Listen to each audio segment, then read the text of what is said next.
If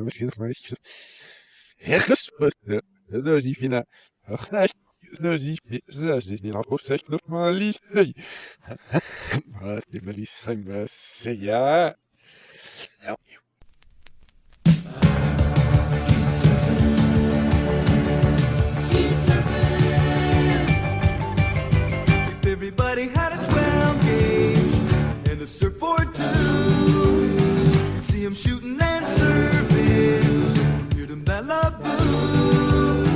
Because it's totally bitchin', riding waves to blast clay pigeons, and it's so neat shooting ski while you're riding out the heavy zone. Ouais. Ah, yes, merci la bêta. Y a-t-il un podcast pour parler des As, épisode 4, un épisode top secret? Parce qu'il y a un point d'exclamation. Et voilà, faut le jouer, le point d'exclamation. Donc, voilà, c'est le 3e film, parce que bon, juste avant, on était sur une série. 3e film de notre trio David Zucker, Jim Abrams et Jerry Zucker.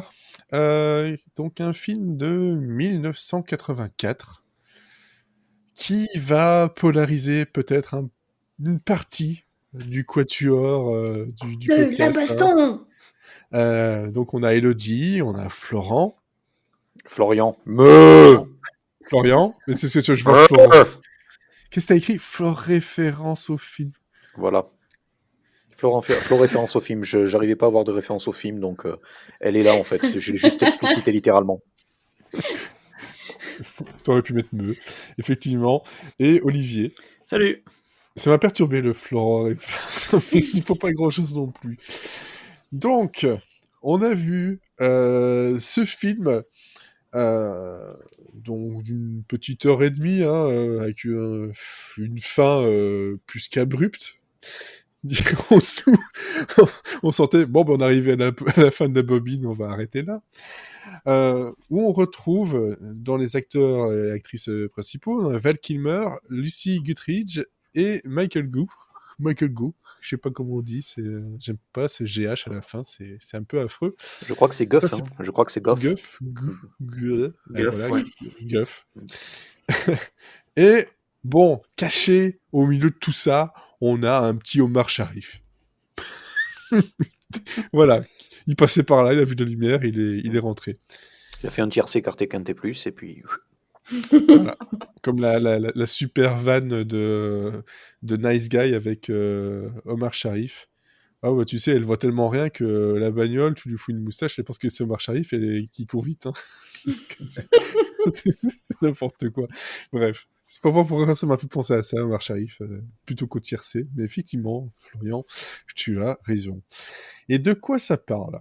Alors, ça parle de Nick Rivers, pas Dick Rivers, hein, Nick Rivers, qui est une vedette du rock américain et qui était invité en RDA, hein, République démocratique allemande, pour faire un festival culturel international qui a pour but, justement, une opération secrète. Hein, top secret, c'est pour ça.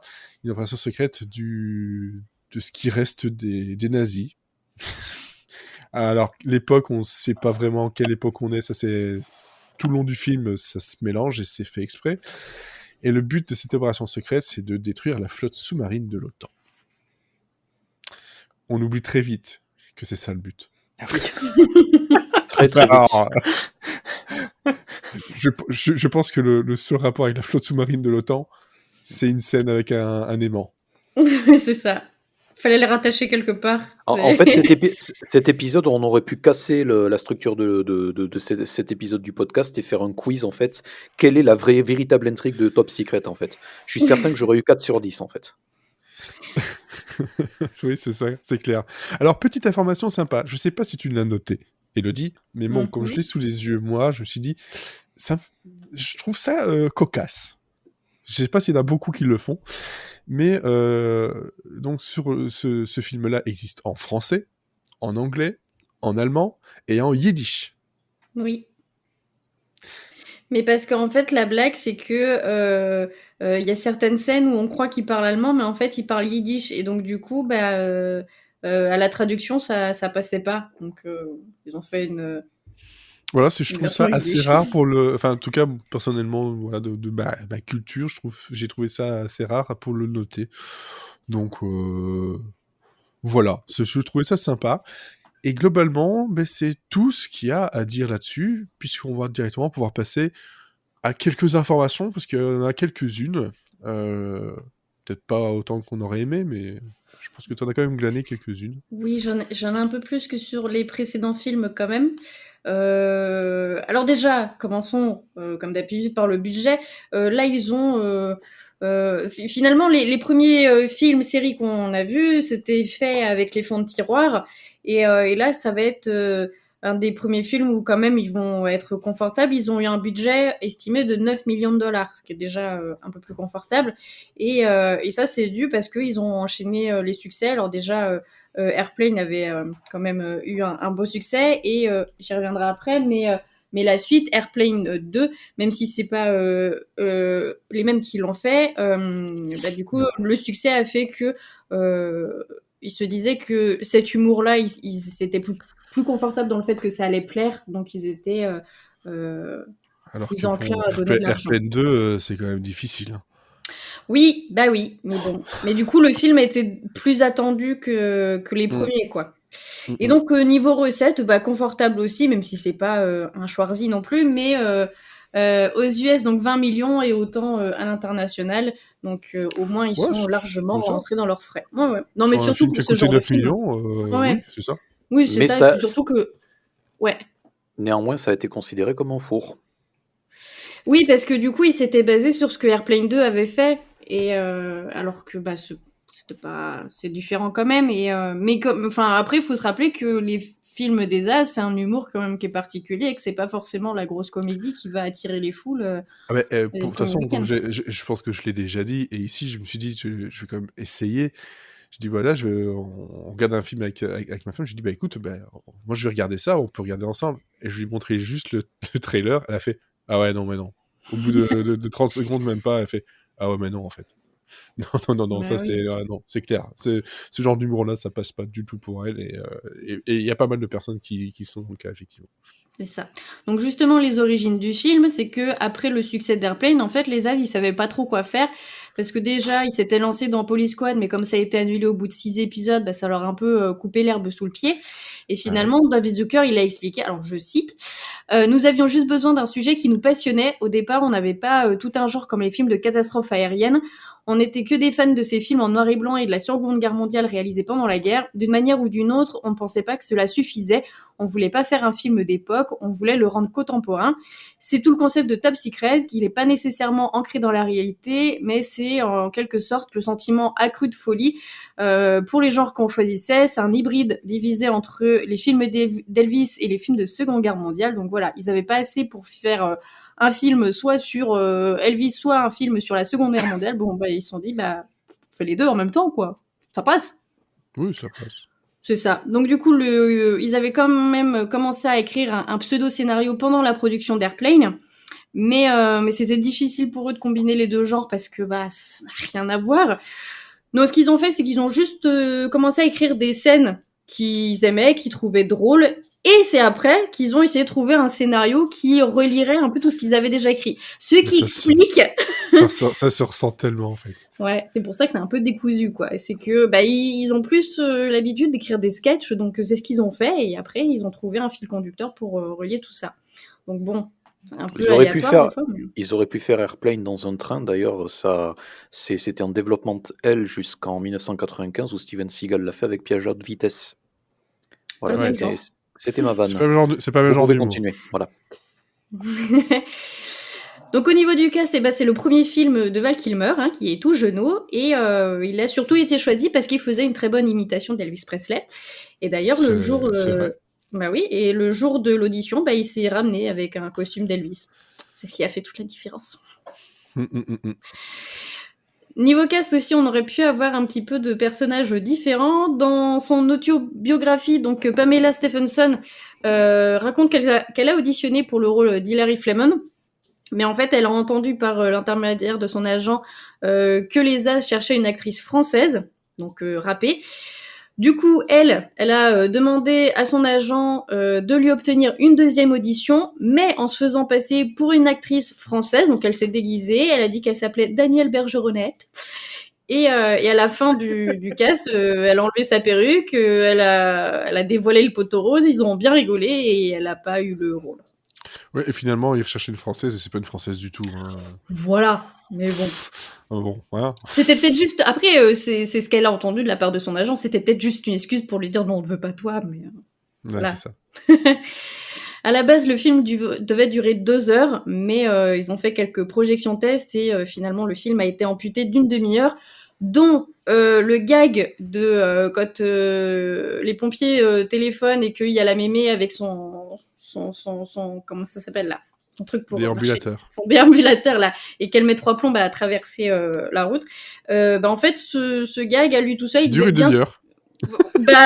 il devait durer à peu près 10 minutes parce qu'elle devait faire le premier trajet en entier et arriver juste avant que ça raccroche, refaire le trajet dans l'autre sens, il rappelle, refaire le trajet, et non, toujours pas, le refaire une deuxième fois et à la fin, elle arrivait à décrocher. Voilà, donc ça devait durer des plombes. Donc bon, c'est un Ouais, peu long, ils ont amputé. ouais, c'est bien. Ils ont bien Oui. fait. Oui, non, c'est mieux. C'est déjà drôle comme ça, en fait. Mais, C'est ça. Non, après, ça aurait abusé, quoi. ouais.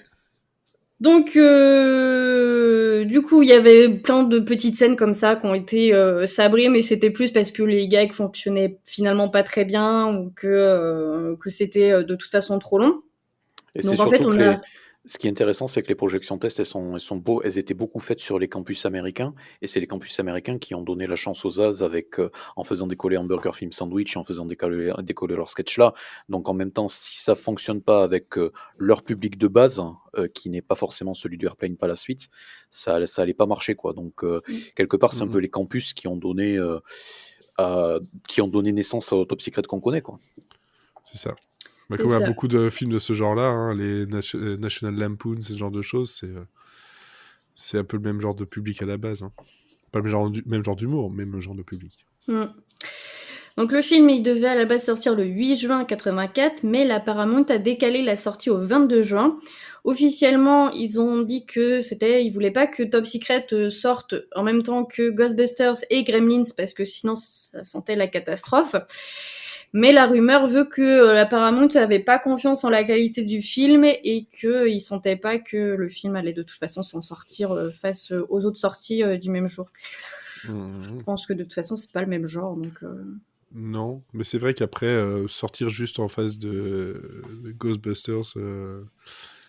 Ah bah, voilà, déjà, eux, je pense que si je me rappelle bien de l'histoire, c'était pas sûr non plus, ça avait été bien compliqué pour la sortie. Donc je pense que c'est une période un peu spéciale, quoi. Ouais, non, mais c'est surtout que le Ghostbusters, ça a été vraiment. Enfin, c'est comme certains blockbusters actuels, ça a été. Ils ont greenlighté le film 18 mois avant, ils ont tourné le film en 10 mois, et enfin, le résultat qui est là, il y avait des scènes qui sont carrément sorties du premier montage, qui ont été directement intégrées dans le film, parce que à la post-prod, ils ont pas eu le temps du tout, quoi.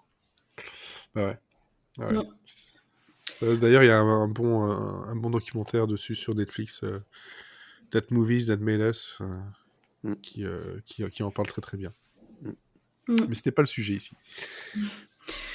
Mais néanmoins, le film a quand même été un succès, surtout porté par justement le succès d'Airplane 2, même si c'est pas les mêmes producteurs, du coup ça a créé une certaine attente chez le public, et donc au moins la curiosité a fait qu'ils ont été voir le film.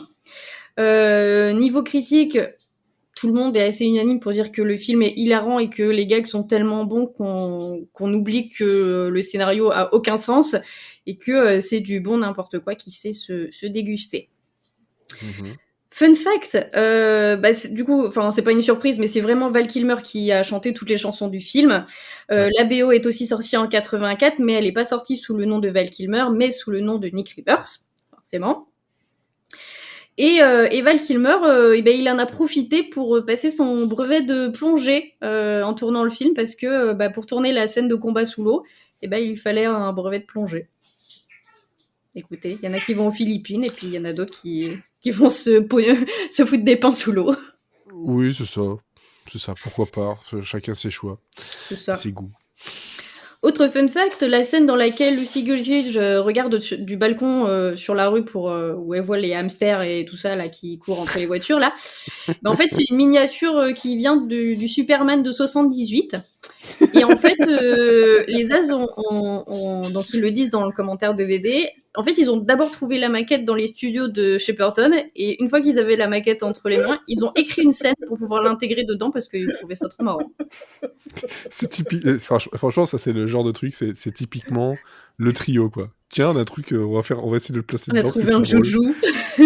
C'est ça, on a trouvé un joujou, on va essayer de faire un truc drôle avec. C'est ça. Et c'est miraculeux parce que ça, non seulement ça marche, mais ça marche au milieu d'une scène en fait qui n'a clairement pas besoin de ce gag pour fonctionner. Et là, c'est la cerise sur le gâteau, quoi. C'est ça. Ouais. Niveau décor, effets spéciaux, toujours. Donc, pour réaliser la scène où Peter Cushing apparaît avec le gag de la loupe, en fait, ils ont fait donc un moulage complet de son visage. Et ce masque, il est resté stocké pendant plus de 30 ans et il a été réutilisé par ceux qui ont fait les effets visuels sur Rogue One Star Wars Story pour les aider à générer en CGI les traits du visage de Cushing dans le rôle du gouverneur Tarkin. Il n'y a rien qui est perdu, rien ne se perd, rien ne se crée, tout se transforme. Exactement. C'est ça. Et pour revenir à on a un truc marrant, faisons-le. L'idée du ski de surf, donc au début, le générique du début du film, en fait, c'est venu d'un espèce de jeu qu'ont les As, où en fait, à chaque fois qu'ils sont en interview, chacun essaye de sortir l'idée la plus farfelue pour à la fois se marrer et se foutre de la gueule des journalistes. Et donc, un jour, il y en a un comme ça qui a sorti l'idée de faire du surf et du tir, et ça les a fait marrer. Donc, bon, vas-y, on le met dans le film. Ce clip, il est génial. Cette chanson, elle reste tellement en tête. Cette parodie de Beach Boys, c'est drôle. parfait. Ouais, c'est très drôle. Et pour en finir donc avec le fameux moustachu, donc Omar Sharif a accepté le rôle de l'agent britannique. Ils étaient tellement contents qu'il ait accepté, qu'ils l'ont invité à un dîner après qu'il ait terminé de tourner ses scènes. Donc il a accepté l'invitation. Et ils ont dit, on va faire un dîner très spécial. Ils ont préparé tout ça. Sauf qu'il s'est jamais pointé. Et ils ont découvert qu'en fait, il avait déjà quitté l'Angleterre où a été tourné le film. Donc après, ils lui ont demandé pourquoi elle n'était pas venue. Et il a répondu, en fait, c'est une tradition dans ma culture de ne pas refuser une offre. Par exemple, si quelqu'un vous propose un verre, vous devez l'accepter même si vous ne le buvez pas. Donc du coup, les As, ils ont mangé tout seuls un dîner très cher. Mais voilà. Ils ont attendu toute la soirée que Omar Sharif arrive, il n'est jamais venu. Et voilà, parce qu'il peut pas dire non, mais non, il vient quand même pas. C'est ça. Ouais, voilà. Oui. Alors, par contre, juste au niveau petite note sympathique en plus, moi j'ai regardé la version française, encore une fois comme d'habitude. Il y a un moment donné où il y a un prêtre qui accompagne Nick vers la mort, hein, et donc il fait des prières un peu en latin, et les trois derniers trucs qu'il dit en français, il dit trois noms de camps retranchés romains des albums d'Astérix. Donc Laudanum, Petit Bonhomme, Babaorum. Alors que en fait dans la version anglaise, c'est le début de la guerre des Gaules de César en fait. Et des trucs un peu latins classiques. Ce qui y avait aussi donc il y a une scène où il y a une voiture allemande qui va heurter une Ford Pinto. On voit bien que c'est bien écrit Pinto, et elle explose alors qu'elle est touchée à peine. Il faut savoir qu'en fait c'était une allusion à un problème qu'il y avait à ces années-là où il y avait le réservoir d'essence de la Pinto en cas de choc arrière pouvait exploser. C'est pratique. Réellement. Donc c'est un film qui n'a pas été sponsorisé par Ford. Ah non, clairement pas. Parce que c'est clairement pas. Je pense que c'était à la limite de se prendre un procès d'ailleurs. C'est assez rafraîchissant en fait d'avoir des films qui sont l'inverse du placement de produit en fait, qui disent attention, la voiture Ford est dangereuse. C'est comme si aujourd'hui t'avais un film où t'avais un téléphone Samsung qui explosait. Ouais, c'est ça. Ah, ça serait trop bon. Ça.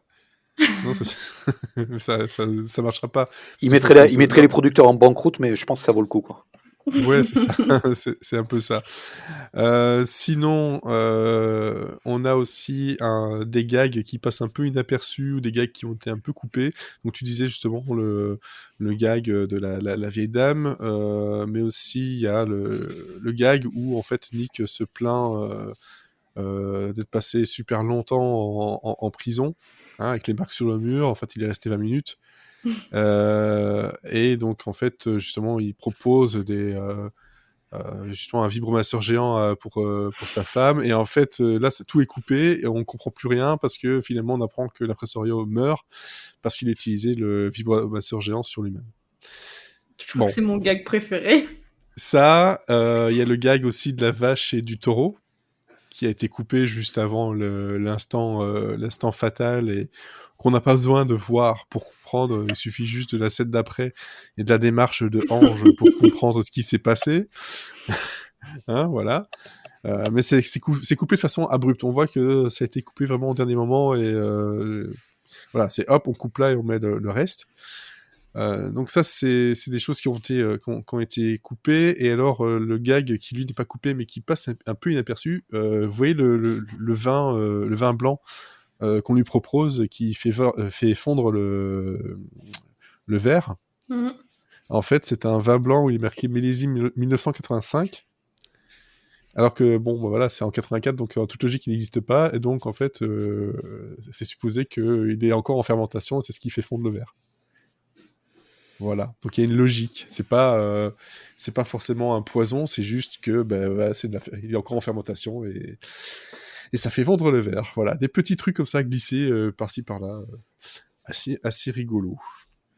Et je pense que c'est tout. On a parlé du yiddish, voilà, censé être allemand, c'est du yiddish, et aussi le suédois qui est en fait de l'anglais à l'envers.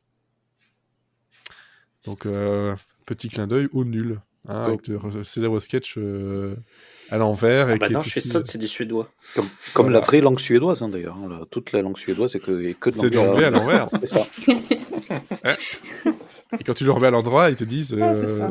je vénère Satan, etc.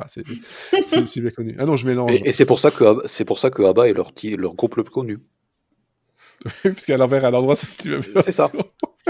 C'est un palindrome. C'est comme kayak. Oui. Ah là là. Oh, mind blown. Tout s'explique. Vous l'aurez Merci, entendu Florian. chez moi. Y a-t-il un podcast pour parler des As? Vous l'aurez entendu ici en premier. Pourquoi Abba le meilleur?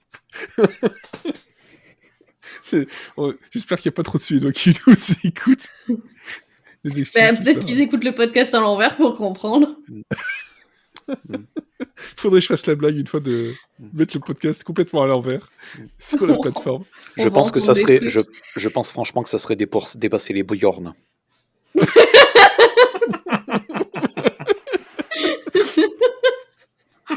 Tu vois, c'est parce que je pense pas qu'on sera en train de faire encore du podcast en 2066, parce que sinon, pour un épisode du 6 juin 2066, je fais l'épisode à l'envers. Mais il y a un 6 de trop en plus, c'est con.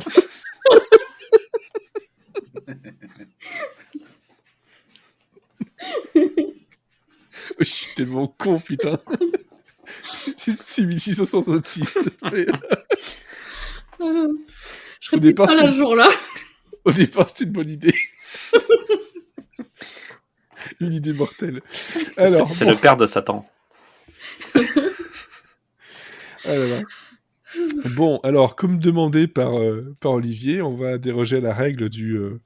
mais c'est à ton tour de faire la critique, parce que t'as un petit problème, un petit grief, un sans grief d'ailleurs, même. Ça se boit. Avec Val Kilmer. Avec Val Kilmer, mais donc, Florian, tu reprends le rôle de la critique. La critique. Boum boum. C'est vrai, en fait, c'est un peu le problème avec ce podcast. Il n'y a pas de jingle en fait pour annoncer la partie critique. Donc je suis un peu obligé de le faire moi-même avec les moyens du bord. Donc je pense sincèrement que. Peut-être en 2066, il y en aura. C'est ça. Ça sera pendant l'épisode à l'envers. Voilà. Donc ça sera oum oum oum oum. Voilà. Et je pense que Vraiment, vous êtes fatigué. Hein. Euh, je pense La blague est sincèrement, bonne aussi. ouais, je pense sincèrement que Top Secret est, enfin, parmi les 4 programmes des As qu'on a vus, je pense sincèrement que c'est leur plus grande réussite. En tout cas, c'est celle qui est la plus consistante dans ce qu'ils font de mieux. Enfin, je pense que même c'est une des raisons pour laquelle je me suis mis à faire le podcast. C'est vraiment le génie des As, c'est l'enchaînement des gags.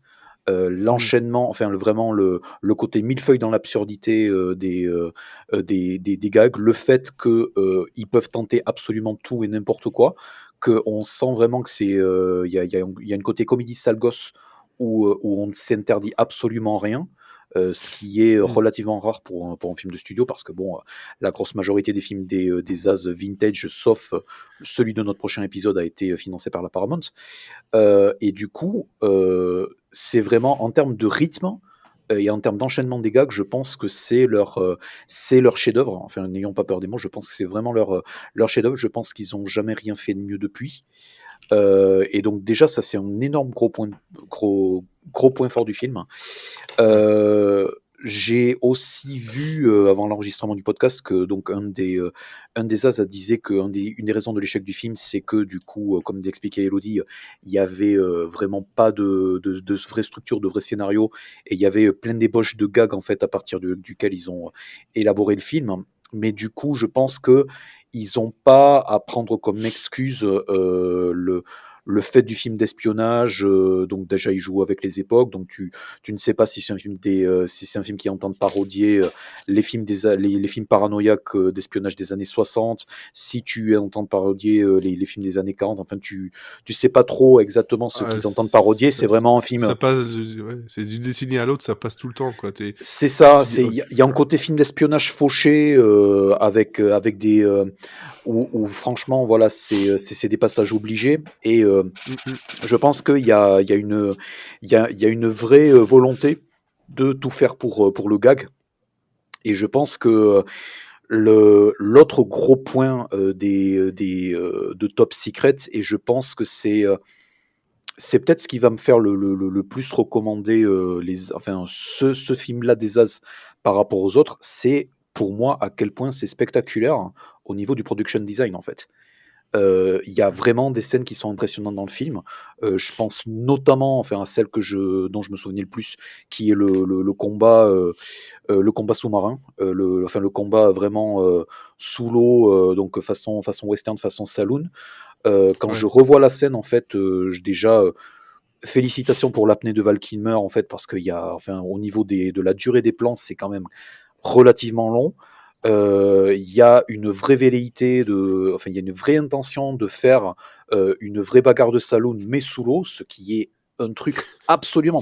Mais quand C'est tu y fou. repenses, c'est totalement gueudin, quoi. Et pour moi, c'est Surtout, une vraie surtout à cette réussite. époque-là, parce que maintenant tu le fais, ok, bah tu fais voilà en image de synthèse et ça C'est passe. ça, tu le fais en CGI en faisant sortir des bulles, Mm. etc. Mais tu le vois pas, tu le vois pas aussi bien, quoi. Et Non.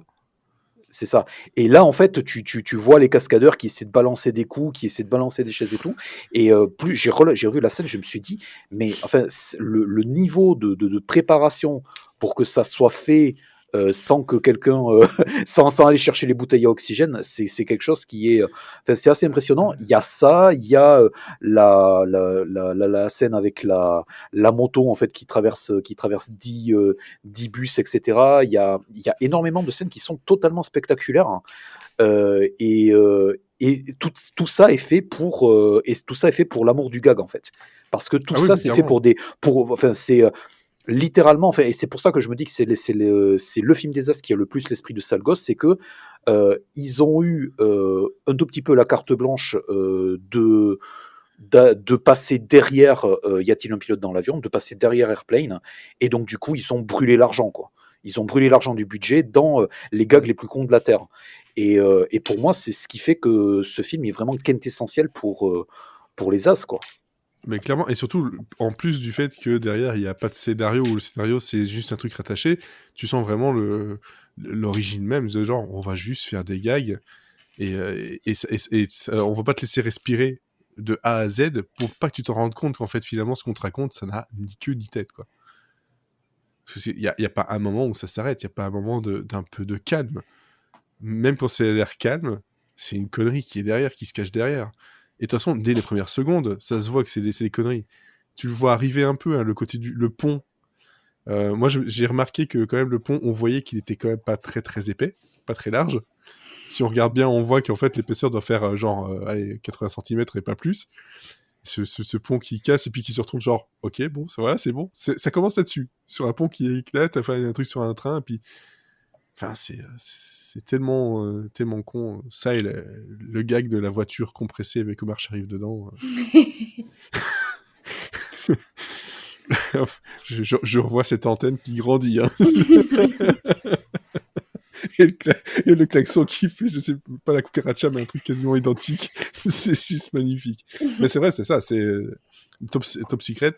Les autres films, il y a des trucs qui sont très très bien, voilà, mais je pense que c'est le truc le plus pur dans on a donné du fric à des sales gosses, quoi. Pas genre, c'est un studio qui derrière a demandé, ouais, essayez de faire ça comme ça parce que ce serait peut-être plus vendeur. Là, c'est genre, voilà du fric, faites quelque chose avec. Ça se prouve, comme tu disais, Elodie, avec le truc des souris, des hamsters, du Pac-Man aussi, à un moment donné. Tu sais pas pourquoi il est là, mais bon, c'est les années 80, donc pourquoi pas.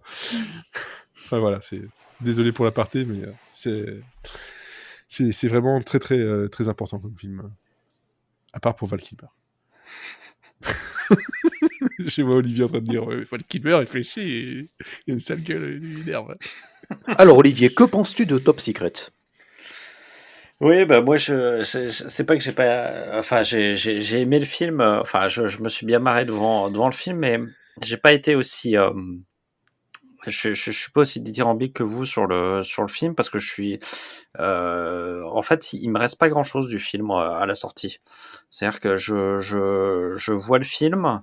Alors je suis indépendamment d'être énervé, enfin, comme vous le disiez, Val Kilmer, c'est vraiment un acteur avec lequel j'ai beaucoup de mal. Je trouve que du coup, euh, je trouve que le vecteur comique ne passe pas par lui. Donc forcément ça empêche d'apprécier certains gags et c'est vraiment assez indéfinissable parce que finalement, quand je prends les gags les uns un par un, en fait, ils me font tous rire, quoi. Il y a vraiment des, enfin, moi, par exemple, un truc où je suis très friand, c'est quand le train est censé partir. Et en fait, dans le fond, on s'aperçoit que c'est la gare qui bouge et pas le train, quoi. Et donc c'est le genre de truc, moi ça me fait beaucoup rire. Il y a des choses comme ça quand le vieux pète sa guitare, quand c'est un orchestre de vieux qui joue un rock'n'roll pour accompagner Nick Rivers, et puis à la fin t'as un vieux qui pète sa guitare comme une star de rock. C'est le genre de truc qui me fait beaucoup rire. Spécial dédicace au vieux qui est couché par terre en train de jouer de la contrebasse. Et voilà, enfin, c'est vrai que c'est assez étonnant parce que le coup de la vache, ça me fait beaucoup rire et puis ça me rappelle tellement. Enfin, c'est le genre de truc.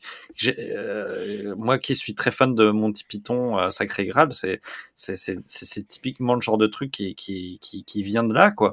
Et en même temps, quand l'ensemble du film. Alors, est-ce que c'est le fait justement qu'ils aient pas réussi à créer un vrai scénario et que du coup j'ai plus de mal à appréhender l'ensemble du film? C'est peut-être ça en fait. Et j'ai quand même besoin d'avoir quelque chose, une histoire à laquelle me raccrocher. Mais globalement en fait quand je prends chaque gag l'un après l'autre, ça me fait vraiment marrer et en même temps 30 minutes après avoir vu le film, je l'avais oublié, quoi. Donc c'est vraiment un sentiment, j'ai du mal à m'expliquer en fait. Aussi. Il y en a peut-être trop, parce que c'est vrai que ça n'arrête vraiment pas. Pendant 1h30, ça n'arrête absolument pas. Ouais, et en même temps, j'avais l'impression que justement, il y avait un rythme qui était un peu... enfin, je retrouvais pas le rythme de... Alors c'est peut-être parce que moi je l'avais jamais vu avant de le regarder pour le podcast et j'avais beaucoup plus vu Airplane et surtout les Y a-t-il un flic, et je trouve que on n'est pas du tout sur le même type de rythme Et alors c'est peut-être justement parce que je m'attendais justement à voir plus un rythme à la Y a-t-il un flic, et que et vraiment j'ai vu le film il y a un peu plus d'une semaine, et je n'arrive pas à expliquer cette retenue que j'ai par rapport au film. J'ai l'impression d'être passé à côté en fait. Ouais, bah, peut-être aussi sur nous, il y a l'effet on le connaît déjà, on l'a déjà vu, on l'appréciait, et voilà, et que le revoir, ça nous fait remonter des souvenirs. Et bon, j'ai quand même rigolé de bon cœur à pas mal de choses. Ah non, mais moi en fait c'est Mais ça en fait qui est étonnant, c'est-à-dire que je rigole. mais c'est vrai que Là, quand je regarde le film, tu vois, en accéléré, pour je tombe sur les trucs, je me dis ah ouais putain ça c'était drôle et tout, et mais c'est l'impression globale, elle est pas mais ouais, je pense que je vois un peu le truc, c'est qu'ici, ce qui s'est passé, c'est que moi, je l'ai beaucoup plus ressenti, le fait qu'il y ait derrière, il y a pas un scénario. Parce que comme j'étais voilà, beaucoup plus attentif, et je me suis dit, bah, en fait, finalement, et surtout cette fin qui est tellement abrupte, qui finit sur un clin d'œil justement au magicien d'Oz, ça se coupe comme ça. Je me suis dit, mais ça me semblait bizarre. Et il y a plein de coupures qui m'ont semblé un peu bizarres comme ça. Et c'est peut-être le seul truc que je lui reprocherais en fait maintenant, c'est que effectivement, il y a une ossature qui manque, alors qu'en fait derrière il y a les gags qui sont là, et je prends aucun déplaisir à le regarder. Les gags, je m'en souviens encore maintenant parce que je pense que j'ai dû les voir 1 milliard de fois. Mais c'est vrai que peut-être qu'avec un œil un peu plus neutre, plus avec tout ce qui s'est vendu par la suite derrière, peut-être que je ne le verrais pas de la même façon. Peut-être que je le verrais plus comme ta façon, effectivement. Un truc de genre, j'ai l'impression d'avoir eu une série de sketchs, ouais. et ils sont tous très drôles, mais finalement, qu'est-ce qu'on en retient? Mais par exemple, typiquement, genre, il y a une scène comme ça où je me suis dit, où tu vois, j'ai déconnecté un peu la scène de la pizzeria. Je trouve elle casse le rythme. Enfin, elle vient tellement de nulle part que tout d'un coup, et comme j'ai du mal à saisir l'humour qui peut être véhiculé par notre cher ami Val Kilmer. Du coup, ça fait une scène qui, pour moi, casse le rythme plus qu'autre chose, en fait. Mais globalement, de toute façon, ce film-là a une cassure nette au moment de la découverte de la Résistance. Ouais. T'as presque 2 films dans un film. Alors, d'ailleurs, je sais pas si vous êtes peut-être plus au fait que moi, mais moi, quand j'ai vu les trucs de la Résistance, clairement, ma première pensée, c'était vers l'agence touriste, quoi. Ah, C'est... bah oui. Ah, non, Ouais, mais bah oui, c'est clairement. clair, Et- c'est et- clair que c'est ça, oui. Et oui, parce que l'agence touriste, date de 83 et le film date de 84. Donc Ouais. je me suis dit, c'est pas possible que ce soit pas une Ah non, coïncidence. non, mais de toute façon, même les noms qui sont donnés, Oui. ouais, voilà, c'est quelques clins d'œil quand même, puis les acteurs choisis, même les gueules choisies, clairement. Mais par rapport à ce moment-là, moi, j'ai toujours eu ce sentiment, de toute façon, depuis que je connais le film, qu'on a 2 films l'un dans l'autre dans Top Secret. On a vraiment le moment jusqu'à la pizzeria, puis après la pizzeria, hop, on repart, enfin, jusqu'au moment où Ange arrive, en fait, et la Résistance est avant. J'ai l'impression qu'il y a vraiment deux rythmes, 2 films, 2 histoires qui essaient de se coller l'un un peu comme c'est possible, et peut-être cette scène de la pizzeria sert de mélange, quoi. Ouais. Voilà. Et D'ailleurs, la pizzeria qui s'appelle Das Pizza House. Oui. Donc c'est clairement un Pizza Hut, en fait. oui. Ou la maison de la pizza, je sais pas, mais bref, ouais. Après, Je trouvais ça drôle. après, ce C'est qui est marrant, c'est aussi dernier bastion de l'américanisation en RDA, en fait. Donc je pense que c'est historiquement, ça peut tenir, quoi. Ouais. Ouais. C'est- C'est un message historique. c'est bien fouillé historiquement, oui, ce film. Et après, ce qui est marrant dans le film, là où ce qui m'a amusé aussi, c'est de voir, et c'est là où on voit quand même que malgré tout, le film a une importance parce que c'est un film qui a beaucoup influencé, c'est de voir justement ce qui a été pris par les différents scénaristes de comédie après, Et notamment, moi, là où j'étais assez surpris, c'est de voir, j'ai retrouvé beaucoup d'allusions d'OSS dans ce film-là, notamment le look c'est le look du blond torse nu là, Ange. un Ange, qui est clairement, enfin quand on dans OSS donc c'est le deuxième, c'est Rio ne répond plus, le rôle d'Alex Lutz, Ah oui, clairement. c'est clairement inspiré de ça. Les nuls en ont utilisé énormément aussi. Ouais, énormément aussi. Dans OSS, il y a les codes pour l'informateur là avec Omar Sharif qui vient avec le vendeur de cigares et en gros ça rappelle vraiment comment est votre blanquette d'OSS. À un moment donné, il y a le mec qui comprend pas qui est le traître et l'autre lui dit mais c'est lui le traître idiot. Et ça me fait vraiment penser au nul avec mais c'est Emile le tueur. C'est vraiment on retrouve il y a plein de moments Complètement, hein. où on se dit La scène à l'envers.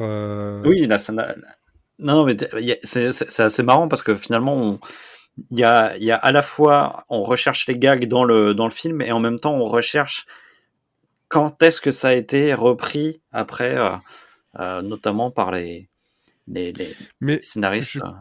je pense que ce qui se passe en fait maintenant avec ce film-là, par rapport à ce qu'il y a eu comme film du même genre, pas de la même qualité, mais du même genre par la suite, c'est que ça ressemble plus au film qui se voulait un peu mélange des derniers films à la mode en parodie. Tu Il y a pas vraiment as de lu dans film. mes pensées parce que c'est littéralement ce dont je voulais parler lorsque Olivier a parlé de scénario décousu et du fait qu'il n'y avait Ouais, c'est pas, il y ça. avait pas vraiment de scénario. J'ai C'est ça, littéralement pensé c'est à Myths de Spartian, donc genre c'est de conneries, quoi. Spartatouille, c'est Date Voilà. Movie, etc., qui sont faites, donc qui sont écrits et réalisés par le duo bicéphale de Jason Friedberg et Aaron Seltzer, voilà, comme Alka Seltzer. Voilà, c'est très Ouais. mnémotechniquement, c'est Et qui sont de qualité très très médiocre, très médiocre. Hein. Et ouais, voilà. je pense que c'est là, et justement ce que je voulais dire par rapport à ça, c'est que c'est vraiment la différence principale entre Top Secret et ce genre de nanar, c'est que déjà il y a relativement peu de gags en fait qui sont datés, enfin qui sont datés avec les références de l'époque. Donc là, on a parlé de l'agence Tourisque. Bon, ça a assez mal vieilli, mais t'as pas forcément besoin de dire ah tiens c'est l'agence Tourisque pour rigoler à ces gags-là. Mais c'est Mm. surtout que ce que je voulais dire, c'est vraiment que avec Spartatouille et tout, c'est très feignant, enfin c'est très feignant dans l'enchaînement de gags et c'est très feignant dans le fait ah regardez c'est la référence, vous avez reconnu la référence, tiens c'est la référence à cet événement-là. Et donc le fait de faire cette référence à cet événement-là ou ce film-là ou cette série-là, en soi-même c'est drôle en fait parce qu'ils pensent oh là là le public ne va jamais s'y attendre. Et en fait c'est un gros ressort comique des films de Friedberg et Seltzer et je pense que justement les As ne sont jamais arrêtés ou se sont jamais abaissés à être aussi feignants. Bon, après, on peut éventuellement reprocher certains, enfin, on verra plus tard avec le troisième Y a-t-il un flic, hein, qui est un tout petit peu le chant du cygne pour cette collaboration-là, quoi. Mais je pense pas qu'il y ait eu ce niveau de feignantise. Après, Non, de facilité, non. ouais, en termes de subjectivité, après, voilà, hein, enfin, je comprends tout à fait que Olivier soit resté à la porte du film, quoi. Ouais, non, mais c'est ça. Mais en fait, je pense que et encore, là, t'as la chance que tu trouves les gags drôles. Oui. Parce que sinon, Ah bah. en fait, non, mais ça doit te faire l'effet justement de ces date movie, big movie, disaster movie et tout ce qu'ils ont fait là, où tu as un enchaînement de gags qui, eux, dans ce film-là, en général, sont pas drôles parce que de toute façon, il suffit de taper la photo le nom de Jason Friedberg sur Google Images, tu vois sa photo, tu vois que c'est un gars qui fait des stoner movies. Et il y en a des très très bons des stoner movies, mais pas les siens. Et par contre, en cherchant un peu, tu vois que il est au scénario de Agent 00, par contre. Hein. Vu que c'est son père qui est à la réalisation. Donc ils sont jamais très loin hein, des As, et on voit que l'inspiration est là, mais après, il y a ceux qui arrivent à le maîtriser, et puis il y en a d'autres. Mais c'est vrai que quand on connaît Y a-t-il un flic, qui ont malgré tout un scénario un peu plus tenu, Top Secret a un problème de Frankenstein, quoi. Qu'on apprécie ou qu'on n'apprécie pas, ou qu'on apprécie pour certaines choses et d'autres. Voilà, c'est quelque chose d'assez assez spécial, tout comme le fait que Val Kilmer soit doublé par Éric Legrand. Bon, Éric Legrand, c'est rien que Vegeta. Hein. Voilà, c'est Vegeta, c'est Captain N, c'est James Bond Junior, enfin c'est pas mal de choses aussi. Il a pas fait que ça, mais bon, tu l'entends, t'as Seiya aussi dans l'oreille, quoi. Dans Senseiya, il y a un truc dans l'oreille, mais bon, voilà, c'est pas mal non plus quand même comme doublage. Donc, Elodie, par contre, toi de ton côté, quelque chose à ajouter sur ce qu'on a déjà dit? Je rejoins tout ce que vous avez dit. C'est mon film préféré des As. Je trouve que tous les gags sont efficaces et c'est vrai que ça manque vraiment de structure et d'une ligne directrice. Ça reste dans la lignée des films à sketch en fait. Mais on sent toujours que ils se font plaisir en fait. Donc à partir du moment où eux se font rire, ils arrivent à communiquer ce rire aux spectateurs. Et juste, j'ajouterais ce qu'on n'a pas encore dit, c'est que quand même la qualité des moments musicaux, on va dire, c'est que même si c'est de la parodie, ça reste très quali. Et, c'est très bien copié en tout cas, ça c'est sûr. c'est ça. Et Val Kilmer, il aura au moins cette qualité de savoir imiter. Ah oui, ça, il se déhanche beaucoup mieux que moi.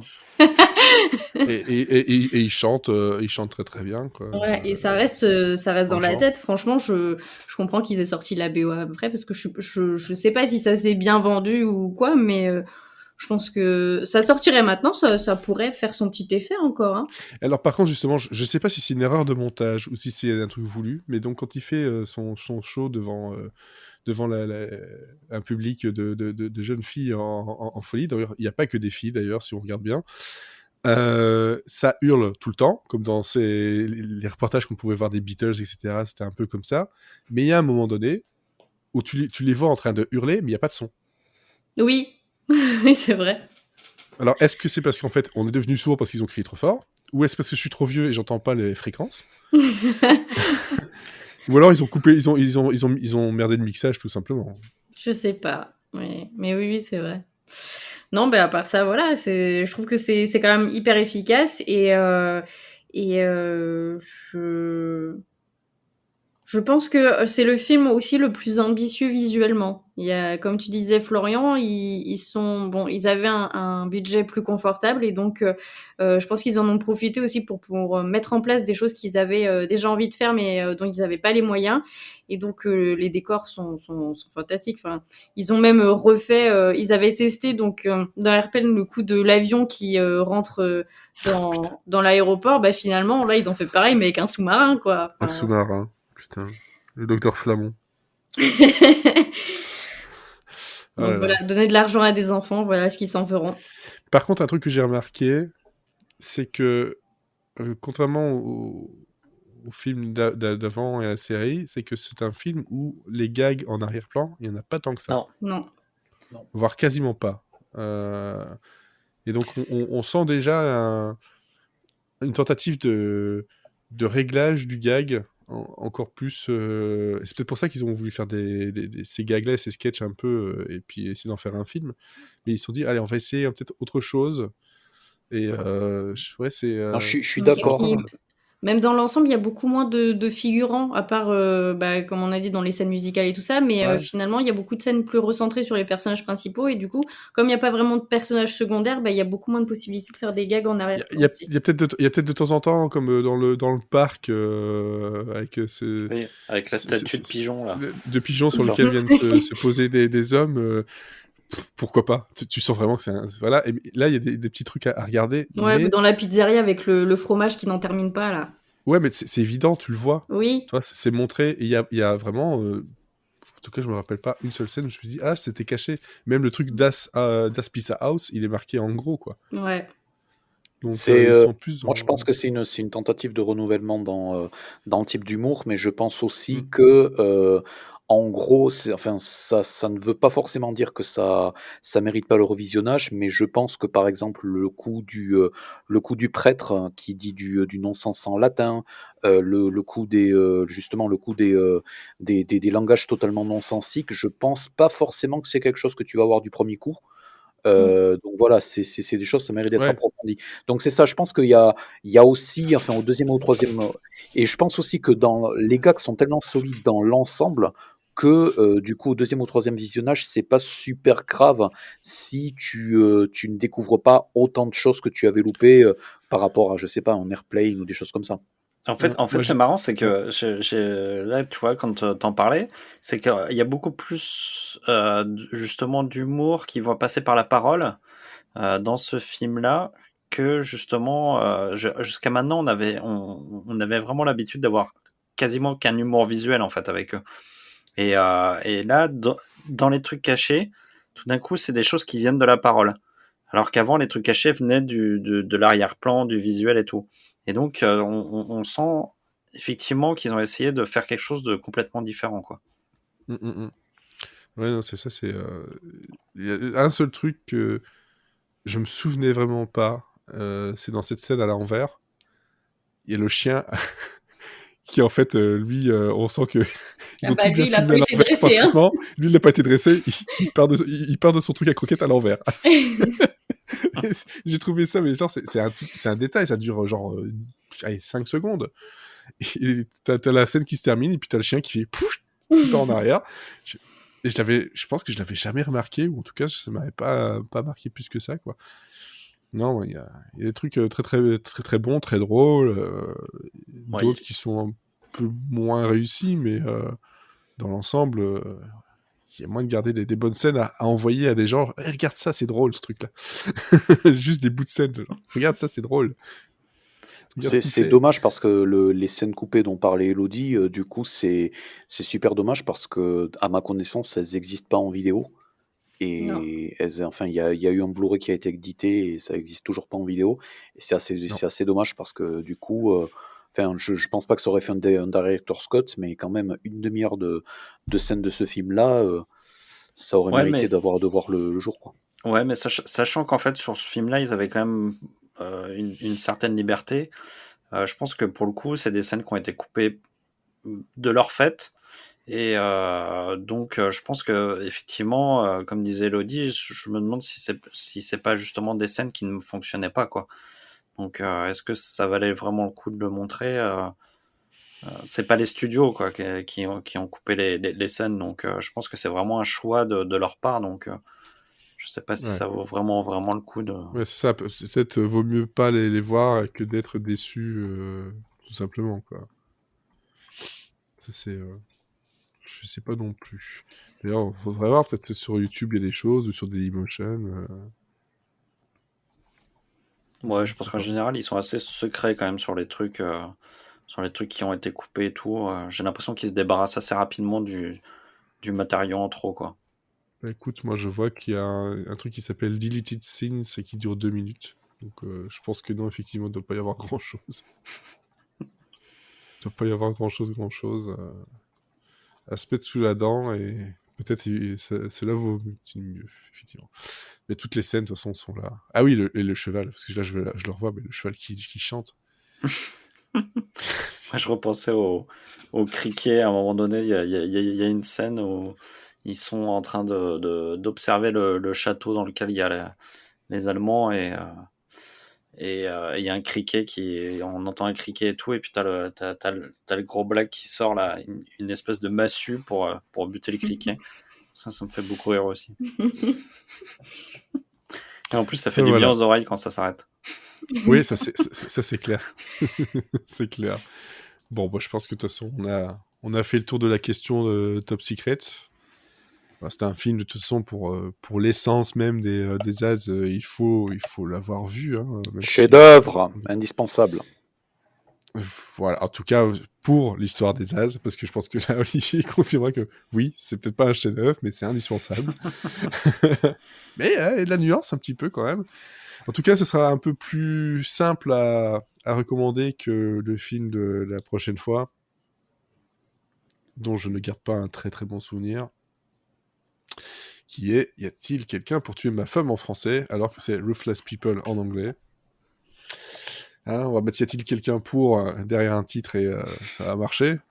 J'ai eu la même idée avec le podcast. Est-ce que ça marche? Je sais pas. À fond. À fond, voilà. Des milliers Donc, d'auditeurs. C'est 2 ans plus tard, on a du Danny DeVito, parce que même quand on n'est pas chez Schwarzy, on a du Danny DeVito. Il est partout. Danny DeVito, Bette Midler, Judge Reynolds, Ellen Slater, Bill Pullman. Ça va, hein. Ouais, C'est vrai que beau casting, quand même. voilà, mais je pense que quand je l'ai vu, j'étais un petit peu trop jeune et que peut-être que maintenant ça va fonctionner. Mais bon, ça, on aura le temps de le voir d'ici là. En attendant, la liste, qui est assez simple parce que bon, il y en a un qui est ex-aequo en plus. Oui, la Sur le dernière fois, film. on n'a pas réussi à départager, donc on a décidé de mettre Airplane et Police Squad sur la même première marche. Et donc, du coup, Kentucky Fried Movie se retrouve second. Alors, est-ce que quelqu'un sait déjà? Je vais le mettre là-dedans. Moi, je le mettrais premier, mais... Bah, Florian aussi, hein, je pense. Ben oui, premier avec félicitations du jury. Hein, écoute, je crois qu'après ça, on peut dormir tranquille. Hein. Le truc, c'est que j'ai un affect tout particulier pour Police Squad. Mais il se trouve quand même devant, y a-t-il un pilote? Mais on va pas le mettre ex-aequo. On va tous les mettre sur une même marche. En même temps, ce serait drôle, ce serait un super gag. Ils mettent tous à égalité. Sauf Kentucky Fried Movie. Non, je pense que le film de la fois prochaine départagera pas mal.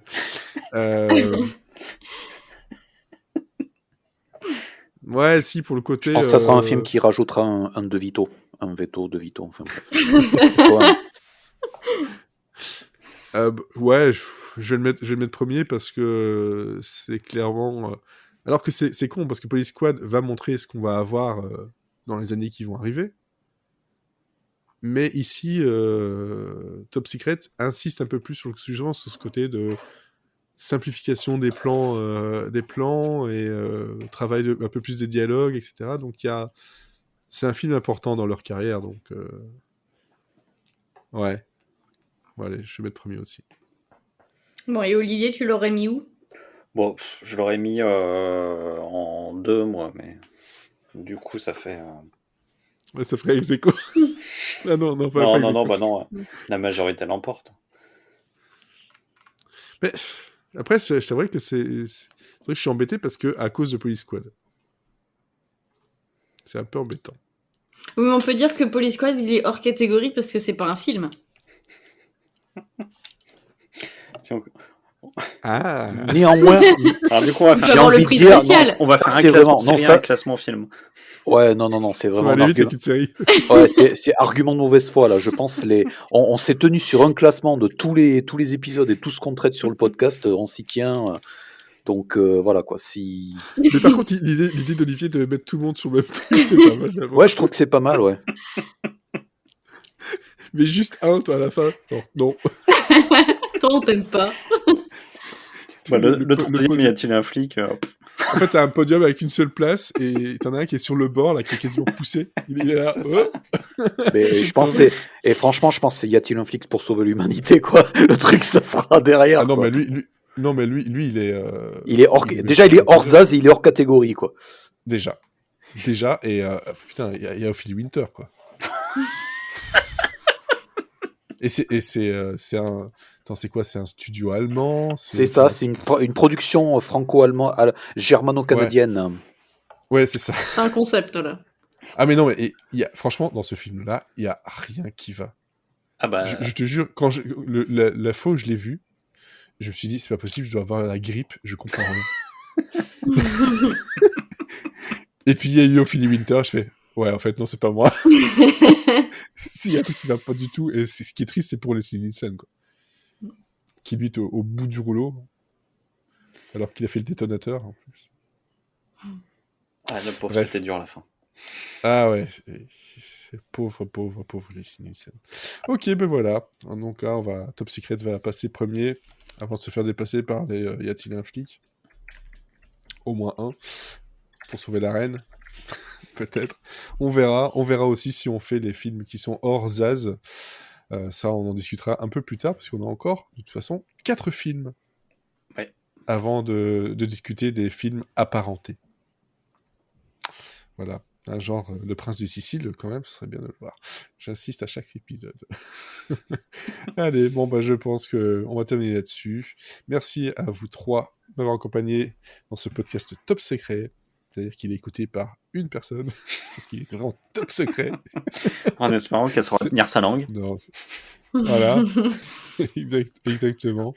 Sinon, on envoie des vaches avec des bottes. Allez, ciao. À la prochaine. Salut. Salut.